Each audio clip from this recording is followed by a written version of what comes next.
Paz, Senhor, queridos. Queridos, tomem assento, por favor. É um prazer para mim pregar na própria casa. É sempre um desafio e sempre um prazer. Agradeço o convite, juventude, pastor Carlinho, pastor Samuel. E, queridos, eu estava meditando sobre esse texto. Já faz um tempo que eu gosto de falar da história de alguns personagens. E eu queria que você abrisse no primeiro livro da Bíblia, um pouco mais fácil do que Ageu, Gênesis, capítulo de número 50. E a gente vai ler o versículo de número 20. Nós temos aqui a figura de um jovem que vai se tornando adulto e enfrentando desafios comuns a jovens, apesar das mudanças dos tempos.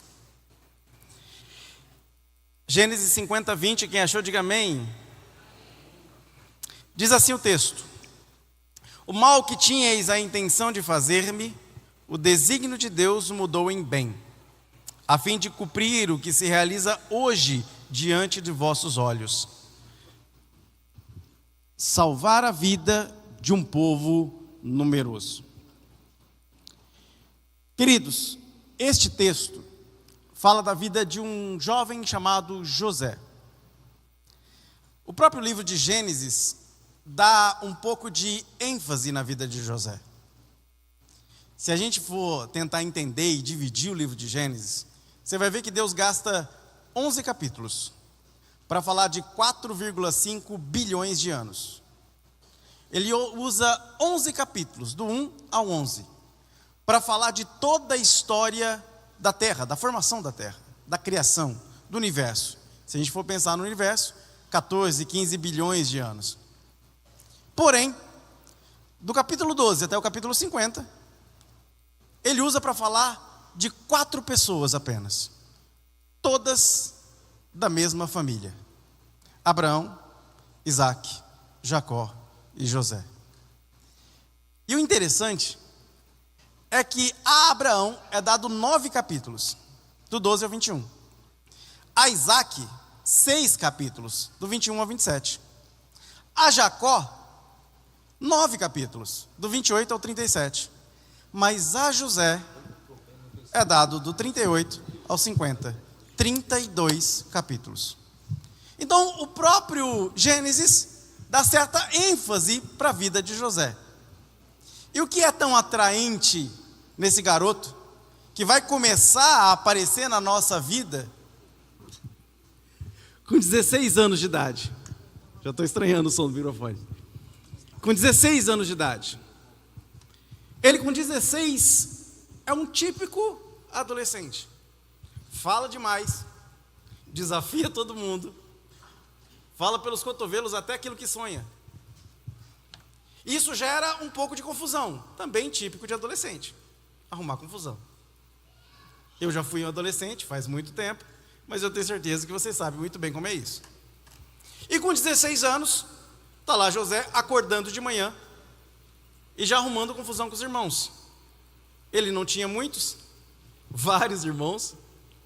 E aí ele dá de cara com os irmãos e diz: olha, eu sonhei ontem que os molhos de trigo de vocês se dobravam diante de mim, diante do meu molho. Os irmãos não gostaram nada da ideia. Afinal, José já era mimado pelo pai. Havia um conflito familiar intenso ali. E José só piorava as coisas com seu jeito de ser. Era o tipo de menino que acabava provocando a ira até mesmo de seu pai.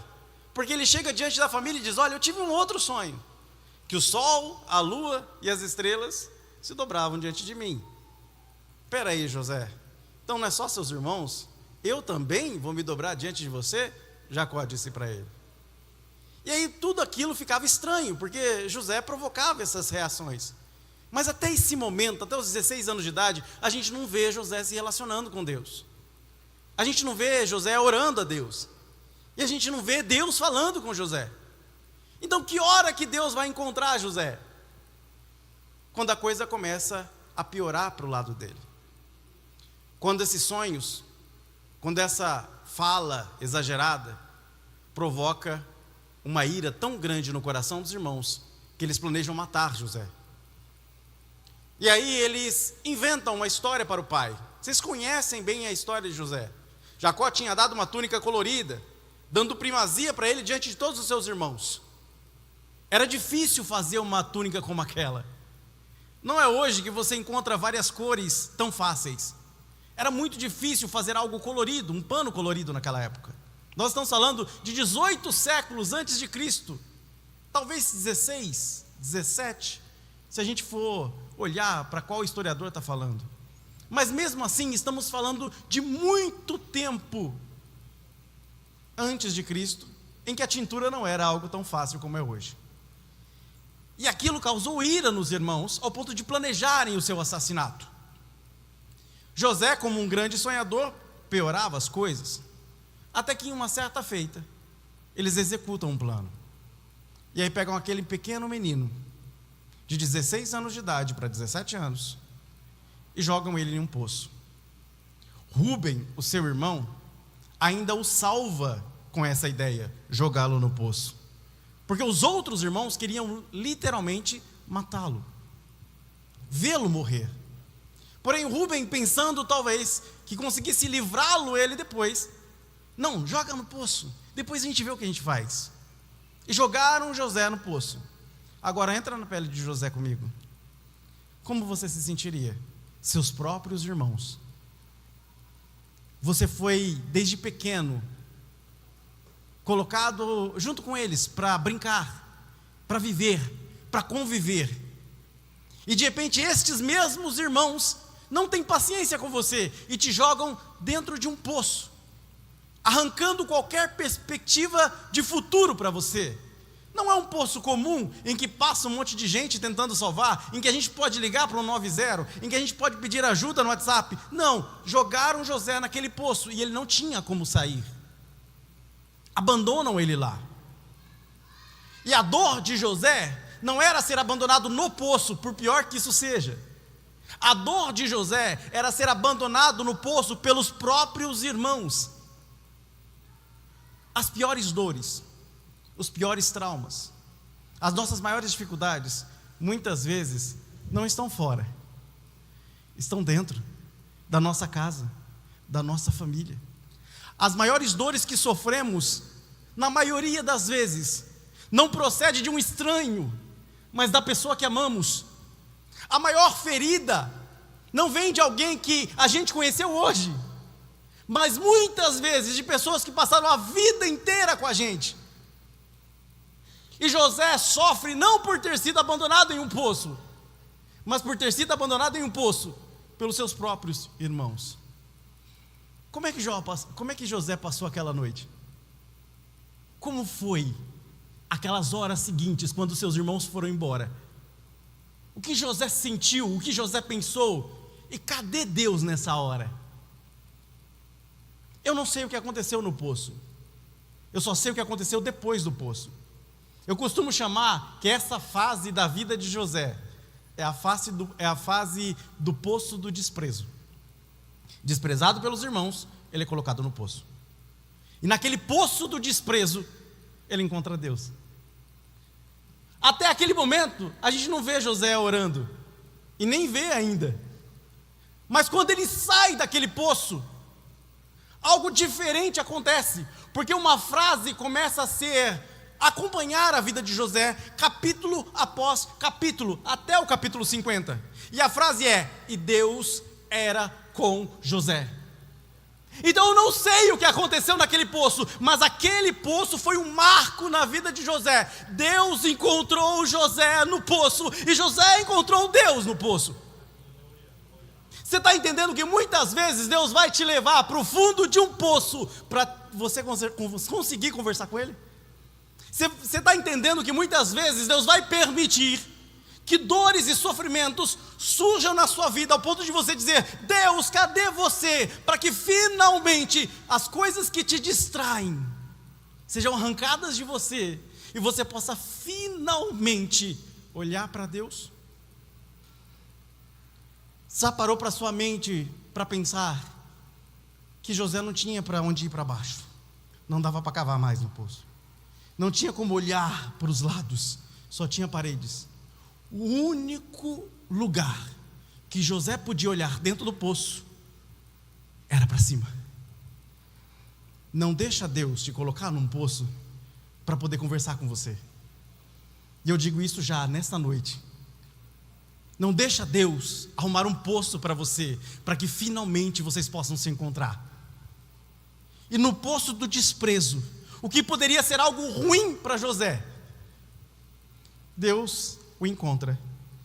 Algo se transforma em seu coração.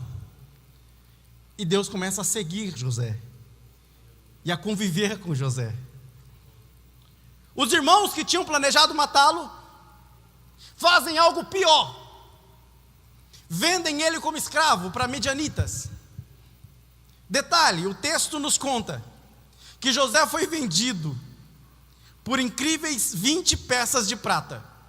20 peças de prata era o preço de um escravo com deficiência. 20 peças de prata era o preço de um escravo que tivesse alguma debilidade, dificuldade de trabalhar. Então José foi vendido como um escravo ruim pelos seus próprios irmãos. E ele é vendido no Egito, longe dali. O que passa na cabeça daquele jovem? Será que não é hora dele dizer: Senhor, o que o Senhor está fazendo comigo? Por que eu cheguei até aqui? Por que isso tem que acontecer comigo agora? Na melhor fase da minha vida, quando eu tenho força, quando eu tenho voz, quando eu tenho tudo. Por que isso tem que acontecer agora comigo? Por que o Senhor deixou essa doença entrar na minha família? Por que o Senhor deixou a minha mãe morrer?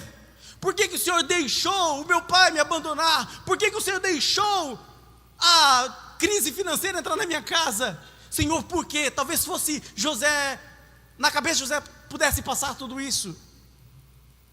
Mas o encontro naquele poço fez diferença para José, e a gente não vê ele reclamando.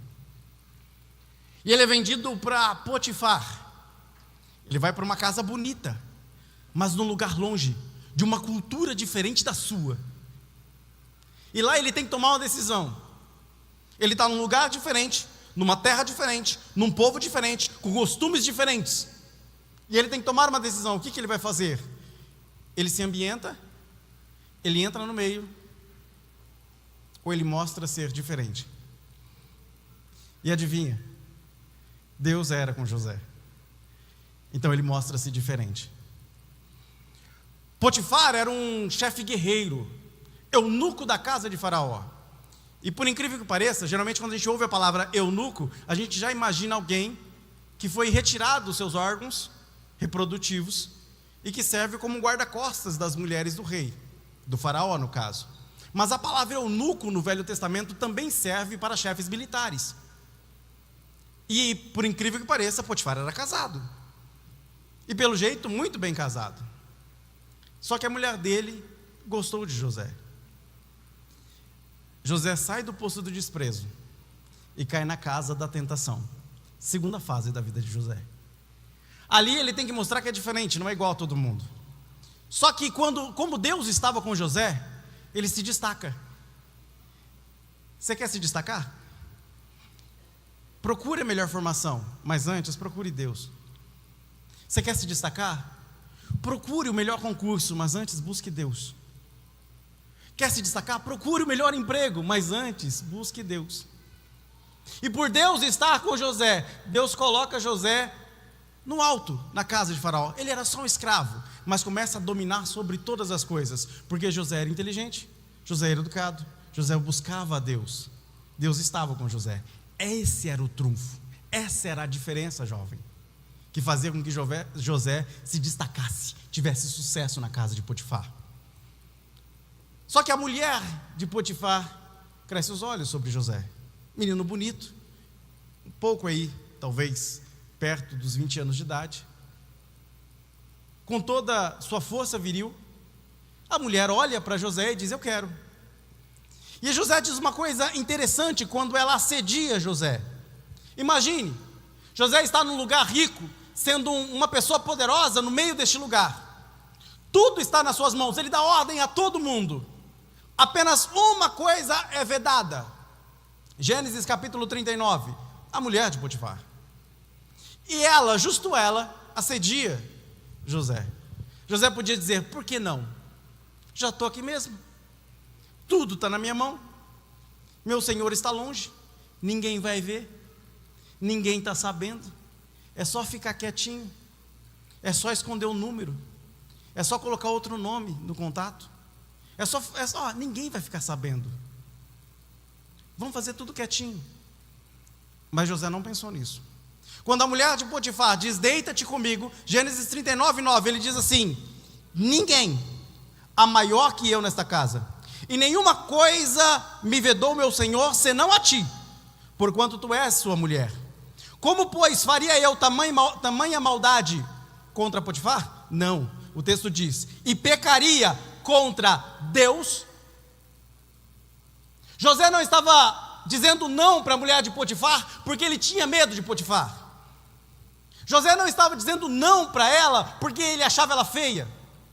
José não estava dizendo não para ela, porque ele sabia da condição de escravo, ou porque ele tivesse medo da pena de morte, que era o caso de traição.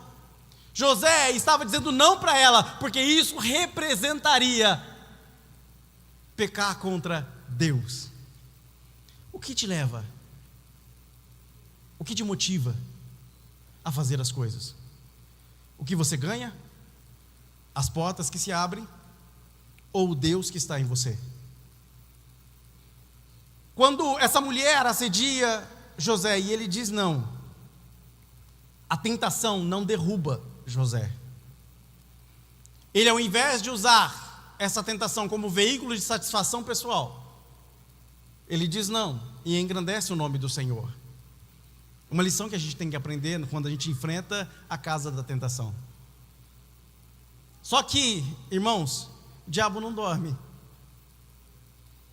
Quando ele diz não, o diabo não aceita isso e faz ela inventar uma mentira. O que poderia fazer José? Negar, brigar. Poderia José tentar levantar calúnias contra aquela mulher dizendo, olha, é ela que tentou me assediar. Poderia tentar se defender. Adiantaria? Não. Então o que José faz? Quieto. Por quê?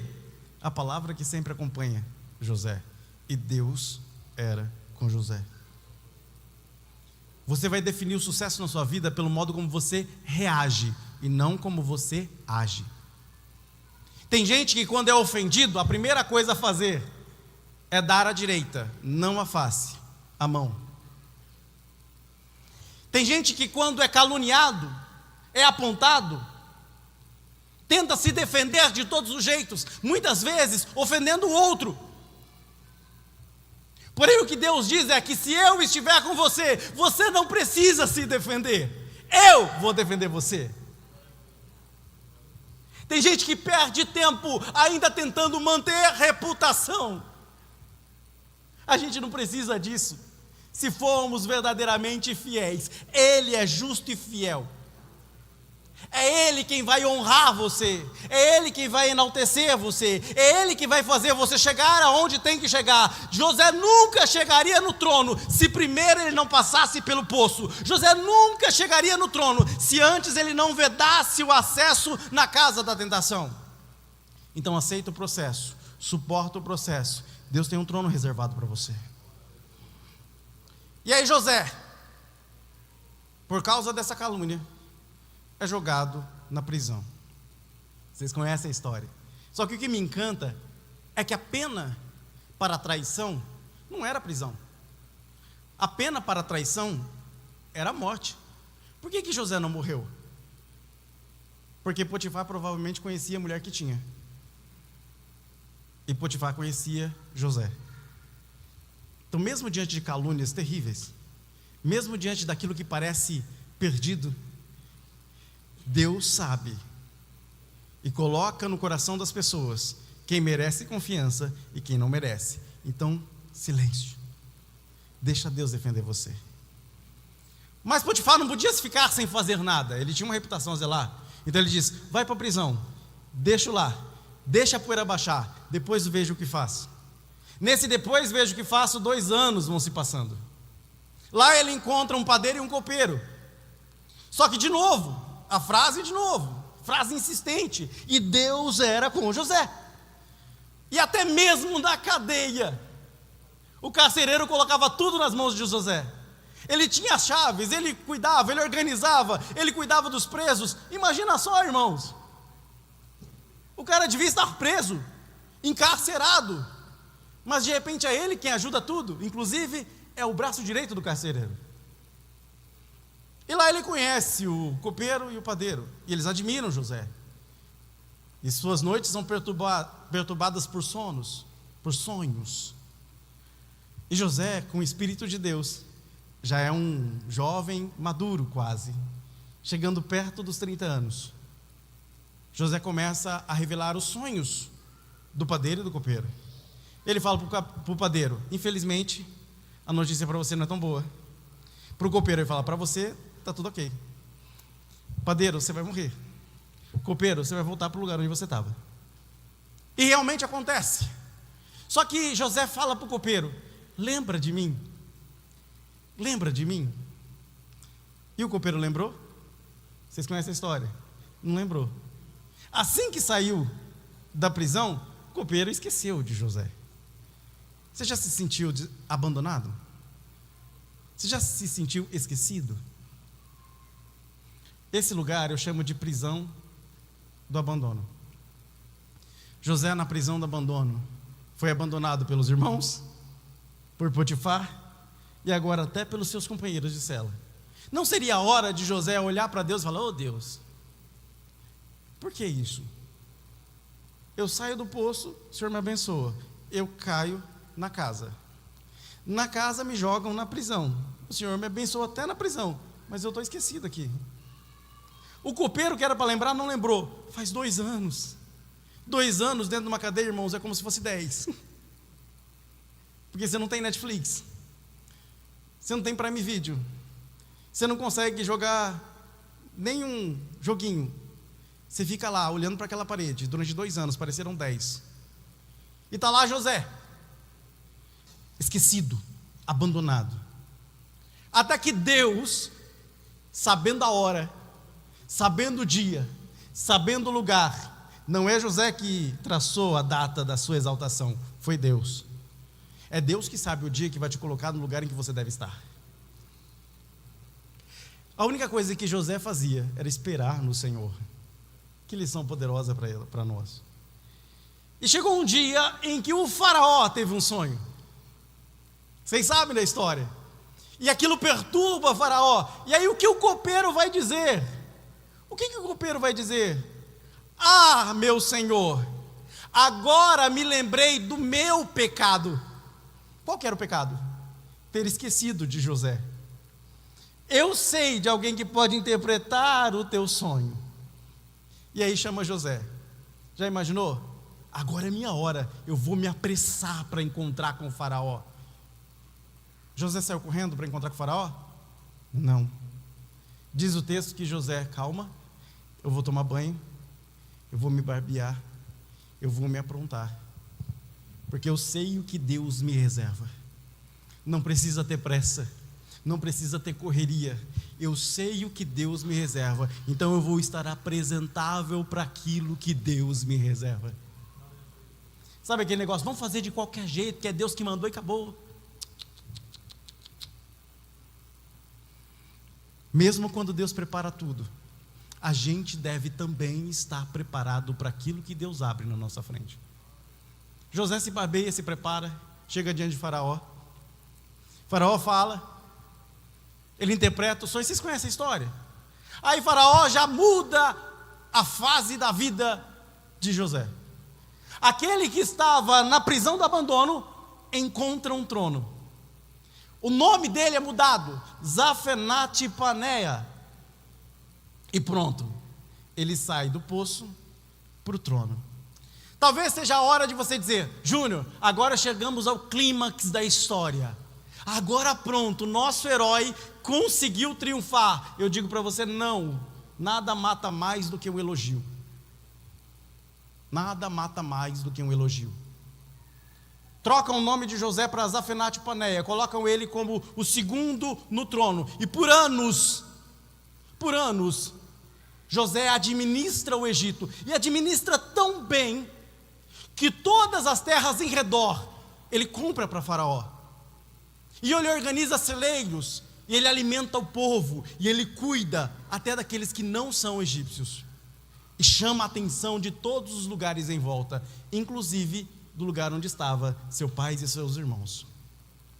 Aí você vai dizer: Júnior, agora é a hora da vingança, né? É aquela virada linda em que o herói vai se vingar dos seus inimigos, vai odiar os seus inimigos, vai massacrar aqueles que lhe fizeram mal. Agora é olho por olho, dente por dente. Não. José vê os seus irmãos, faz uma brincadeira com eles, porque ele precisava entender se o irmão mais novo, Benjamim, que ele nunca conheceu, estava bem, estava vivo, e se os seus irmãos não estavam fazendo com Benjamim a mesma coisa que fizeram com José. Então deixa eu me assegurar primeiro se meu irmão Benjamim está bem guardado.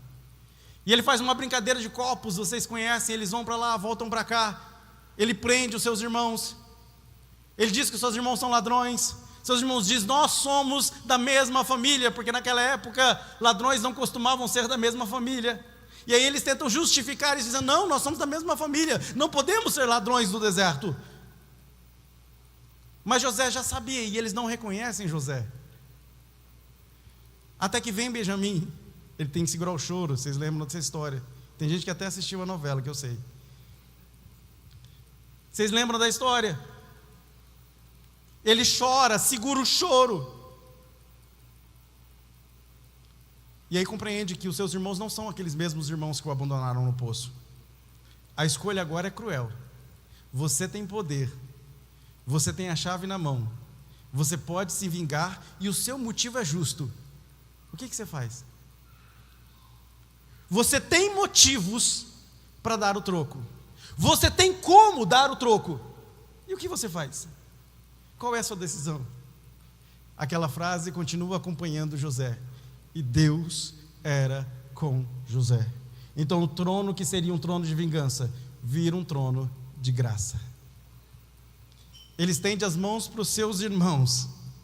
E ao invés de matá-los, ao invés de prendê-los, ao invés de dar o troco, ele diz uma coisa que para mim é linda. Ele fala para os seus irmãos em Gênesis 45:3: eu sou José. Eu era José no poço, continuo José. Eu era José na casa de uma tentação terrível, continuo sendo José. Eu fui exaltado, colocado numa prisão, colocado em abandono, mas continuei sendo José. E eu fui colocado em um trono, em um lugar de destaque por anos, mas eu continuei sendo José. Nada das circunstâncias da minha vida mudaram quem eu sou. Eu sou José. A vida pode fazer você querer mudar muitas vezes, mas se Deus estiver com você, nada muda você. É você quem muda as circunstâncias não te mudam. E ele se revela aos seus irmãos. Os seus irmãos dizem: agora acabou para a gente. Ele abre os braços e abraça e chora com seus irmãos. Ele diz: cadê meu pai? Quero ver meu pai. Vocês conhecem toda a história e a reconciliação que há ali. O que eu acho lindo é que José, mesmo com o seu poder, mesmo com tudo, cuida dos seus irmãos, cuida da família de seu pai. E a gente chega no capítulo 50, no versículo 20. Ele diz para os seus irmãos que ainda estavam com medo: não é possível que alguém perdoe assim. Não é possível que alguém seja alvo de tanto ódio como a gente foi, como a gente fez com ele, como José foi, e não queira se vingar. É impossível que alguém perdoe um pecado tão grande. Então seus irmãos estavam desconfiados ainda. Então José reúne eles e diz: olha, aquele mal que vocês planejaram, Deus transformou em bem. Aquilo que vocês planejaram de mal para mim, Deus transformou em algo bom para mim. Não se preocupem, porque isso estava planejado por Deus para acontecer o que hoje acontece. O que é que aconteceu? Graças a José, a nação de Israel foi preservada e alimentada durante a fome. Não era sobre José e sua família, não era sobre 11, 12 pessoas, não era sobre 70, 75, 76 almas da vida da família de Jacó, não. Deus colocou José no poço, Deus colocou José na casa de Potifar, Deus colocou José na prisão, Deus colocou José no trono, para que milhares de pessoas fossem salvas. Deus tem um propósito em cada coisa que faz da nossa vida. Às vezes a gente não sabe como aquilo que Deus faz conosco atinge outras pessoas, mas Deus sempre vê de uma ótica mais ampla. Por isso, não importa o que aconteça com você, saiba que Deus não perdeu o controle da sua vida. José deixa um exemplo muito bonito, com o nome dos seus próprios filhos. Ele se casa com uma sacerdotisa e tem 2 filhos, Manassés e Efraim. Manassés significa Deus me fez esquecer.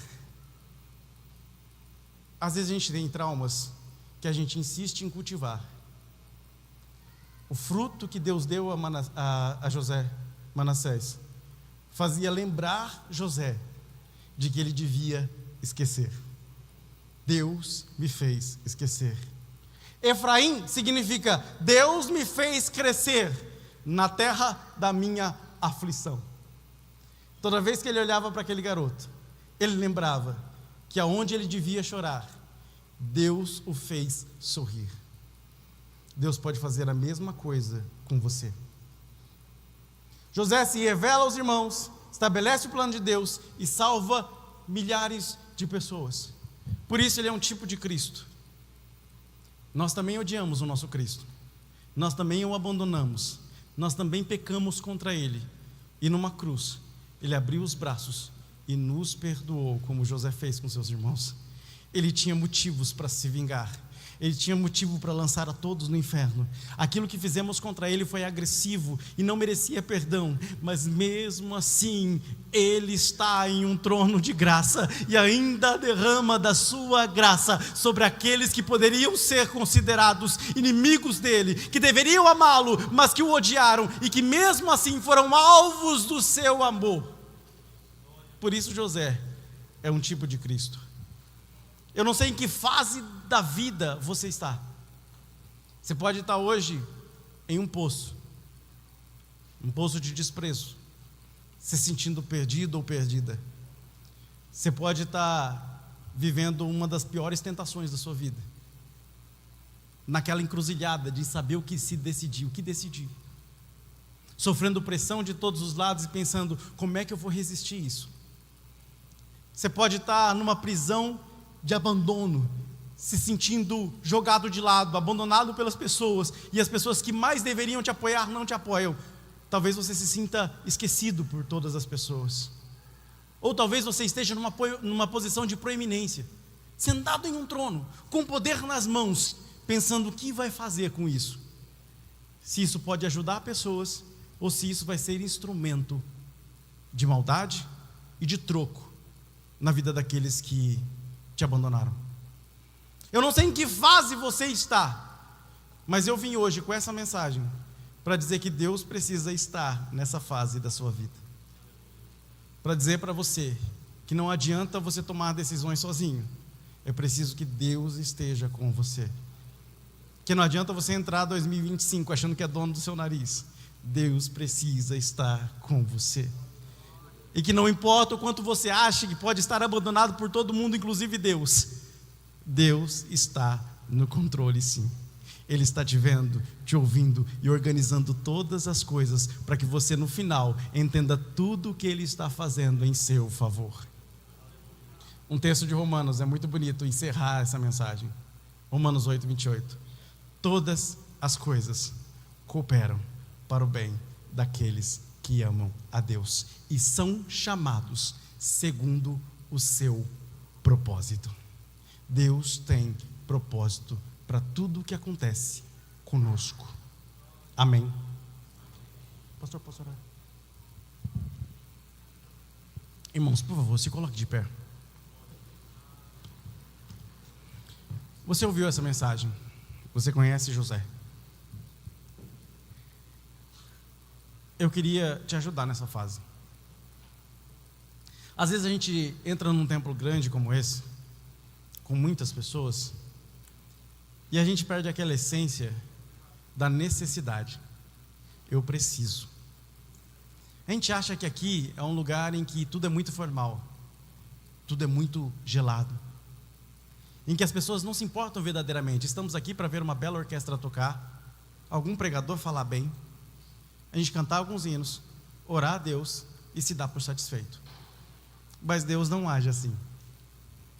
Deus marcou um encontro com você. É você que está aqui.